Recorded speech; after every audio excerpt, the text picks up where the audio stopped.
Chapitre 5. Après cela, il y eut une fête des Juifs, et Jésus monta à Jérusalem. Or, à Jérusalem, près de la porte des brebis, il y a une piscine qui s'appelle en hébreu Bethesda, et qui a 5 portiques. Sous ces portiques étaient couchés en grand nombre des malades, des aveugles, des boiteux, des paralytiques, qui attendaient le mouvement de l'eau, car un ange descendait de temps en temps dans la piscine et agitait l'eau. Et celui qui y descendait le premier, après que l'eau avait été agitée, était guéri, quelle que fût sa maladie. Là se trouvait un homme malade depuis 38 ans. Jésus, l'ayant vu coucher, et sachant qu'il était malade depuis longtemps, lui dit, « Veux-tu être guéri ?»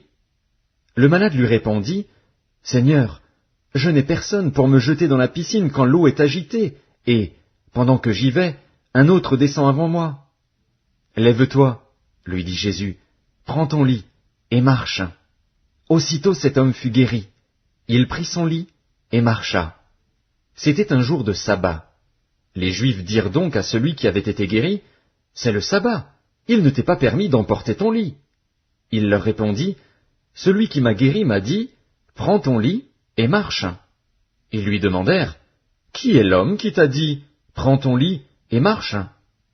Mais celui qui avait été guéri ne savait pas qui c'était, car Jésus avait disparu de la foule qui était en ce lieu.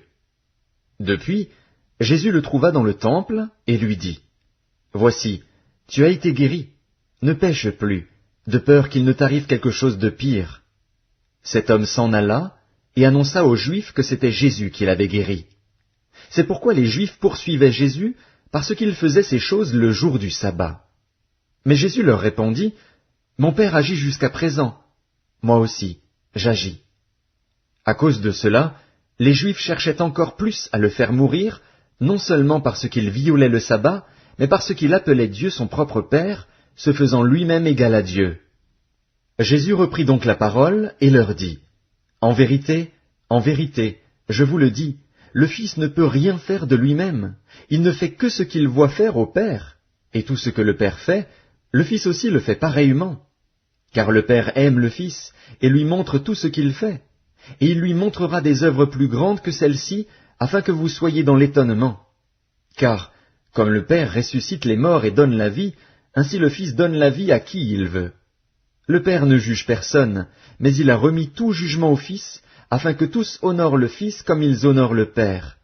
Celui qui n'honore pas le Fils n'honore pas le Père qui l'a envoyé. En vérité, je vous le dis, celui qui écoute ma parole et qui croit à celui qui m'a envoyé a la vie éternelle et ne vient point en jugement, mais il est passé de la mort à la vie. En vérité, je vous le dis, l'heure vient, et elle est déjà venue, où les morts entendront la voix du Fils de Dieu, et ceux qui l'auront entendu vivront. Car, comme le Père a la vie en lui-même, ainsi il a donné au Fils d'avoir la vie en lui-même. Et il lui a donné le pouvoir de juger, parce qu'il est Fils de l'homme. Ne vous étonnez pas de cela, car l'heure vient où tous ceux qui sont dans les sépulcres entendront sa voix et en sortiront. Ceux qui auront fait le bien ressusciteront pour la vie, mais ceux qui auront fait le mal ressusciteront pour le jugement. Je ne puis rien faire de moi-même. Selon que j'entends, je juge, et mon jugement est juste, parce que je ne cherche pas ma volonté, mais la volonté de celui qui m'a envoyé. Si c'est moi qui rends témoignage de moi-même, mon témoignage n'est pas vrai. Il y en a un autre qui rend témoignage de moi, et je sais que le témoignage qu'il rend de moi est vrai. Vous avez envoyé vers Jean, et il a rendu témoignage à la vérité. Pour moi, ce n'est pas d'un homme que je reçois le témoignage, mais je dis ceci, afin que vous soyez sauvés. Jean était la lampe qui brûle et qui luit, et vous avez voulu vous réjouir 1 heure à sa lumière. Moi, j'ai un témoignage plus grand que celui de Jean, car les œuvres que le Père m'a donné d'accomplir, ces œuvres mêmes que je fais, témoignent de moi que c'est le Père qui m'a envoyé.